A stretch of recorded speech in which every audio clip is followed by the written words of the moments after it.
La campagna vaccinale galoppa a sprombattuto. Il Veneto è sempre la prima regione in Italia. Il 98% degli over 80 è già coperto e così l'87,8% degli over 70, l'81% dei sessantenni, il 73% dei cinquantenni e il 54% dei quarantenni.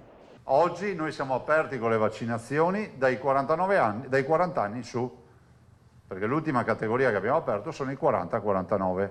Io consiglio a tutti quelli che hanno da 40 anni in su, che ancora non hanno fatto il vaccino e volessero farselo, di fare in fretta, perché alla mezzanotte è un istante del 3 di giugno, la Regione Veneto apre le agende per gli over 12 anni.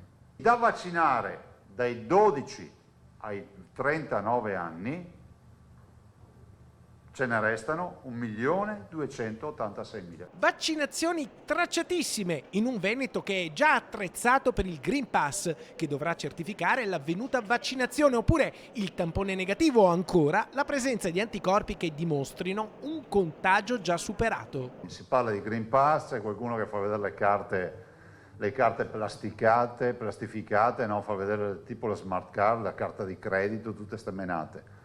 Noi ci siamo mossi in sordina, da bravi veneti, fin dal primo giorno, nonostante qualcuno si agitasse, abbiamo detto se una persona è vaccinata è giusto rilasciare un passaporto vaccinale, io lo chiamai. Per noi il Green Pass è la certificazione dell'avvenuta vaccinazione, oppure dell'avvenuta fase di testing del tampone, punto. Oppure dell'essere stati ammalati, quindi c'è tutta la trafila.